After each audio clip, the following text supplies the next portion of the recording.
শিক্ষার্থী বন্ধুরা, তোমরা যারা 12 ক্লাস পাস করেছো তাদের জন্য সুখবর। ভারতীয় বায়ুসেনার পক্ষ থেকে অগ্নিবীরে কর্মী নিয়োগ করার নোটিফিকেশন প্রকাশ করা হয়েছে। 3500টি শূন্যপদ। এখানে মেল ফিমেল তোমরা উভয়ই আবেদন করতে পারবে। তোমরা যারা 12 ক্লাস আর্টস ব্যাকগ্রাউন্ড বা সায়েন্স ব্যাকগ্রাউন্ড, তাছাড়া যারা ডিপ্লোমা করেছো তারাও কিন্তু এখানে আবেদন করতে পারবে। 17 জানুয়ারি থেকে ফর্ম ফিল আপ শুরু হবে। এখানে কিন্তু নিয়োগ করা হবে ইনটেক 1/2025 ব্যাচে। ঠিক আছে, দেখতে পাচ্ছ অগ্নিবায়ু ইনটেক 1/2025 ব্যাচে কিন্তু এখানে নিয়োগ করা হবে। অতএব তোমরা যারা অগ্নিবীরে ভারতীয় বায়ুসেনায় নিয়োগ হতে চাও তাদের জন্য কিন্তু বিরাট সুখবর। অতএব তোমাদের জন্য ভিডিওটি খুব ইম্পর্টেন্ট হতে চলেছে। তোমরা প্রথম থেকে শেষ পর্যন্ত ভিডিওটি সঙ্গে থাকো। আমি একদম A to Z, অর্থাৎ তোমাদের বয়স কত লাগবে, তোমাদের ফিজিক্যাল ফিটনেস, তোমাদের বেতন A to Z আলোচনা করব। এবং সবার কাছে একটা অনুরোধ, ভিডিওটি নতুন দেখলে অবশ্যই চ্যানেলটা সাবস্ক্রাইব করে রেখো।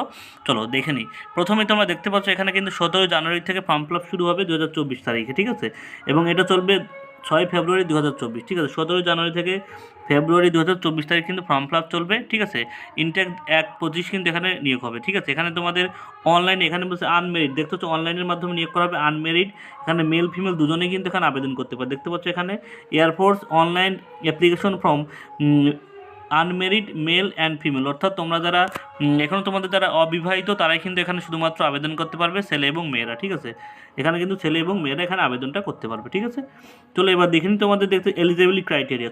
প্রথমেই তোমরা দেখতে পাচ্ছ এখানে অনলাইন রেজিস্ট্রেশন দেখতে পাচ্ছ 17 জানুয়ারি থেকে, একবার বলেছি, শুরু হচ্ছে 6 ফেব্রুয়ারি পর্যন্ত। ঠিক আছে, এলিজিবিলিটি ক্রাইটেরিয়া কী আছে সেটা একটু দেখে নিই।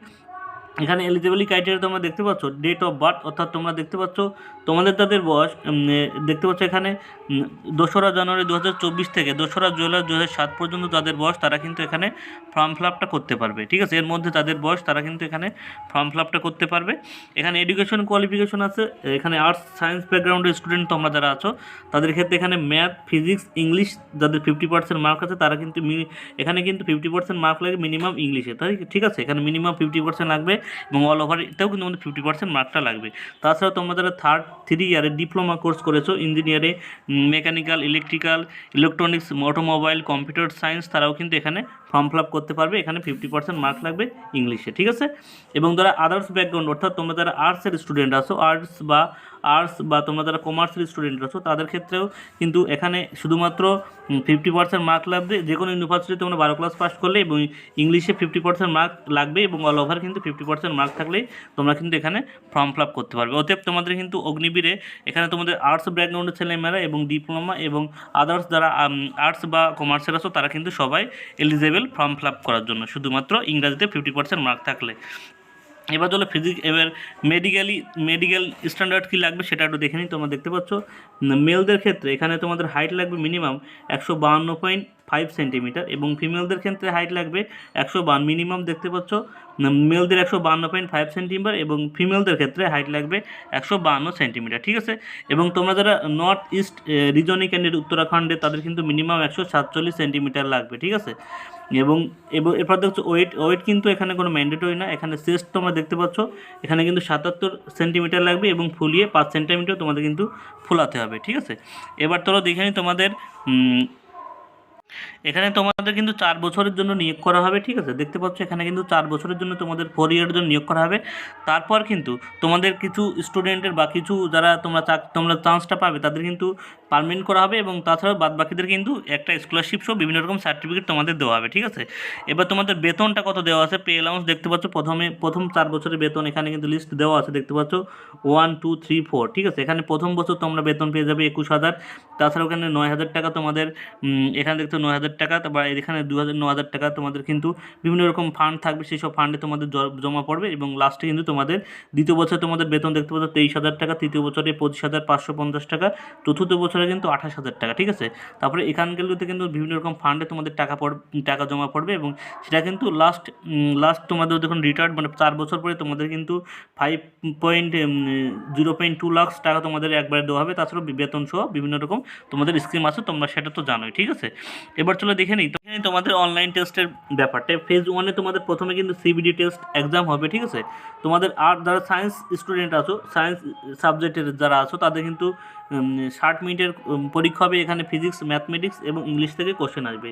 এবং আদার্স অ্যান্ড সায়েন্স সাবজেক্ট, অর্থাৎ তোমরা কিন্তু যারা সায়েন্সের স্টুডেন্ট আছো তারা কিন্তু এখানে সায়েন্সেও পরীক্ষা দিতে পারবে এবং আর্টসের, অর্থাৎ দুটো ইসেই কিন্তু তোমরা ফর্ম ফিল আপ করতে পারবে। ফর্ম ফিল আপের সময় সেটা তোমরা বুঝতে পারবে। কিন্তু যারা আর্টস ব্যাকগ্রাউন্ডে, তোমরা যারা আর্টসের স্টুডেন্ট আছো তারা কিন্তু সায়েন্স ব্যাকগ্রাউন্ডে পরীক্ষা দিতে পারবে না। এবং তোমাদের কিন্তু যারা সায়েন্স ব্যাকগ্রাউন্ডে আছো তারা কিন্তু সায়েন্স তাছাড়া আর্টস ব্যাকগ্রাউন্ডে দুটো বিষয়ে তোমরা কিন্তু আলাদা আলাদা ফর্ম ফিল আপ করলে তোমরা আলাদা আলাদা পরীক্ষা দিতে পারবে। ঠিক আছে, এখানে বলছে তোমাদের আদার্স আর্টস ব্যাকগ্রাউন্ডে আছো তাদের কিন্তু 45 মিনিটের পরীক্ষা হবে, ইংলিশ থাকবে এবং রিজনিং এবং জেনারেল অ্যাওয়ারনেস তোমাদের কিন্তু থাকবে। ঠিক আছে, সায়েন্স অ্যান্ড আদার সাবজেক্টে তোমাদের কিন্তু মোট মিলে তোমাদের কিন্তু মিনিমাম 85 মার্কের কম পরীক্ষা হবে, ফিজিক্স, ম্যাথমেটিক্স এবং সায়েন্স। ঠিক আছে, এবং রিজনিং এবং জেনারেল অ্যাওয়ারনেস তোমাদের কিন্তু থাকবে। ঠিক আছে, এটাই ছিল তোমাদের পরীক্ষার প্যাটার্ন। এখানে বলছে 1 marks for every correction answer এবং nil marks for unattempted question, 0.5 marks shall be deducted wrong answer. অর্থাৎ তোমাদের কিন্তু এক একটা কোশ্চেনের জন্য 0.5 মার্ক করে কাটা হবে তুমি যদি ভুল অ্যান্সার দাও, এবং প্রত্যেকটা কোশ্চেনের জন্য 1 মার্ক করে তোমাদের কিন্তু থাকবে। ঠিক আছে, আশা করি পরীক্ষা ফেজ 1 সম্পর্কে তোমাদের সবার ক্লিয়ার। এবার হলো ফেজ 2তে কী হবে চলো দেখে নিই। ফেজ 2তে তোমাদের কী হবে চলো দেখে নিই। ফেজ 2তে তোমাদের কিন্তু এখানে যে ডকুমেন্টসগুলো লাগবে, তুমি যদি অর্থাৎ তুমি সিবিটি টেস্ট পরীক্ষায় পাস করো তোমাদের কিন্তু এখানে যে ডকুমেন্টসগুলো দেখতে পাচ্ছ এই ডকুমেন্টসগুলো একটু দেখে নাও। এই ডকুমেন্টসগুলো কিন্তু তোমাদের লাগবে ফেজ 2তে, এই ডকুমেন্টস তোমার লাগবে। ঠিক আছে, এরপর তোমাদের আছে এবার ফিজিক্যাল ফিটনেস, অর্থাৎ তোমাদের কিন্তু ফিটনেস অর্থাৎ পিইটি, পিএমটি এবং পিইটি দেখতে পাচ্ছ। পিইটি তোমাদের কিন্তু কী কী আছে সেটা একটু দেখে নিই। এখানে দেখতে পাচ্ছ এখানে টেস্ট হবে তোমাদের কিন্তু 7 মিনিটে কিন্তু 1.6 কিলোমিটার রান, এটা মেলদের ক্ষেত্রে। ফিমেলদের ক্ষেত্রে কিন্তু 8 মিনিটে একই তোমাদের কিন্তু 1.6 মিটার রান হবে। ঠিক আছে, এবং মেল ক্যান্ডিডেটের ক্ষেত্রে তোমাদের দেখতে পাচ্ছ ম্যাক্সিমাম টাইম দেখছো 1 মিনিটে কিন্তু 10টা পুশ আপ দিতে হবে, 1 মিনিটে কিন্তু 10টা সিট আপ দিতে হবে এবং 1 মিনিটে 10টা স্কোয়াট 20টা স্কোয়াট করতে হবে। ঠিক আছে, এটা কিন্তু মেলদের ক্ষেত্রে। এবং ফিমেলদের ক্ষেত্রে দেখতে পাচ্ছ এখানে কিন্তু 1 মিনিট 30 সেকেন্ডে তোমাদের 10টা সিট আপ দিতে হবে এবং 1 মিনিটে কিন্তু 15টা স্কোয়াট দিতে হবে। এটা কিন্তু তোমাদের ফিজিক্যালি। ঠিক আছে, এটা কিন্তু তোমাদের একদম মানে এটা কিন্তু খুবই সহজ, এটা সবাই পেরে যাবে আশা করি, এটা কোনো ব্যাপার না। তোমরা আশা করি চেষ্টা করলে সবাই পেরে যাবে। তোমাদের শুধুমাত্র ফেজ 1-এ যে পরীক্ষাটা হবে সেটা একটু ভালো করে তোমরা দিতে পারবে। অতএব তোমরা যারা 12 ক্লাস পাস করেছো সায়েন্স বা আর্টস ব্যাকগ্রাউন্ডে যারা আছো তাদের কিন্তু জন্য একটা বলতে গেলে একটা সুবর্ণ সুযোগ। ঠিক আছে, তোমরা অবশ্যই 3500 অল ওভার ইন্ডিয়াতে সিট আছে, তোমরা অবশ্যই ফর্ম ফিল আপ করো তোমাদের যাদের যোগ্যতা আছে। ঠিক আছে, এবং এরকম নতুন নতুন ভিডিও পাওয়ার জন্য অবশ্যই আমার চ্যানেলকে সাবস্ক্রাইব করে রেখো এবং চাকরি সবার জন্য পাওয়ার জন্য। সবাইকে ধন্যবাদ।